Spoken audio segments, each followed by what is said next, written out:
அருமை தோழர் அவர்களே, இந்த நிகழ்ச்சிக்கு ஏற்பாடு செய்த ஐயா பன்னீர்செல்வம் அவர்களே, அவர்களுடன் துணை நின்ற அனைத்து தோழர்களே, வருகை தந்திருக்கின்ற ஆண்டோர் பெருமக்களே, தோழர்களே, தோழியர்களே,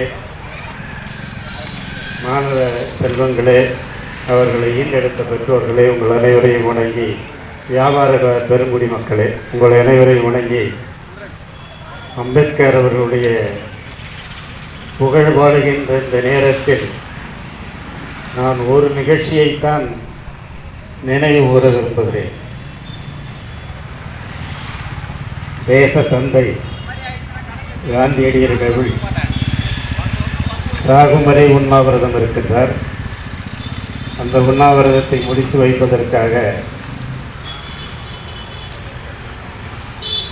ஐயா புரட்சியாளர் அவர்களை அணுகின்றார்கள். அப்பொழுது அவர் கேட்கின்றார், நாங்கள் ஏன் இந்த உண்ணாவிரத போராட்டத்தை முடித்து வைப்பதற்கு நாங்கள் எதற்காக உங்களுக்கு துணை நிற்க வேண்டும்? இல்லை, இந்த நாடு அந்நியன் கையில் இருக்கிறது, அதில் இருந்து விடுபட வேண்டும். எனவே நீங்களும் ஒன்றாக இணைந்து போராடினால் அந்த விடுதலை சாத்தியமாகும் என்று காந்தியடிகள் விரும்புகிறார். எனவே உங்களையும் அழைக்கிறார் என்று சொன்னார். அதற்கு ஐயா புரட்சியாளர் சொல்லுகிறார், என்றைக்கு இருந்தாலும் நான் அடிமை.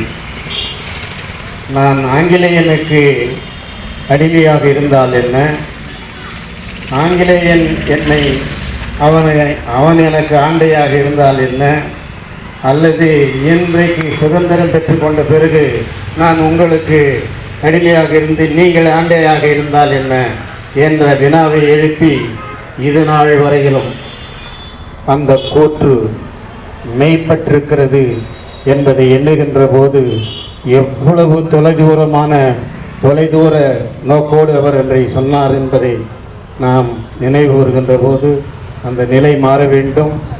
ஐயா அவர்களுடைய கூற்றை நாம் கண்டிப்பாக நிறைவேற்ற வேண்டும் என்றால் இந்த அடிமை சாசனத்தனத்தை ஒழிக்க வேண்டும். நிறைய பேர் பேசினார்கள். மே தினத்தை பற்றி தோழர் மறுமலர்ச்சி திராவிட முன்னேற்ற கழகத்தினுடைய தோழர் குறிப்பிட்டார். 8 மணி நேரம் வேலை, 8 மணி நேரம் ஓய்வு, 8 மணி நேரம் உறக்கம். எனவே 3, 8, 24 மணி நேரத்திற்கும் அட்டவணை கொடுத்து போராடியவர்கள் பெற்றுத்தந்தது தான் இந்த மே தின நாள். அந்த நாளிலே இன்றைக்கு உண்மையிலே 8 மணி நேரம் தான் பணியாற்றுகிறீர்களா? பணியாற்றுகிறீர்கள் இருந்தால் நினைத்து பாருங்கள். இந்த நாட்டில் குறிப்பாக தமிழகத்தில் நடந்த போராட்டங்கள் நிறைய இருக்கின்றன. 12 மணி நேரம், 14 மணி நேரம், 20 மணி நேரம் உழைக்கின்ற தனம் மீண்டும் திரும்புகிறது. அதை 8 மணியாக உயர்த்துவதற்கு நீங்கள் கரம் கொடுக்க வேண்டும் என்று கேட்டு ஐயா புரட்சியாளர் அம்பேத்கர் அவர்கள் புகழை ஓங்கி பிடிப்போம். அவர் புகழ் வாழ்க என்று கூறி வாய்ப்புக்கு நன்றி கூறி விடைபெற்றுக் கொள்கிறேன். வாழ்க தமிழ். ஜெய் ஹிந்த்.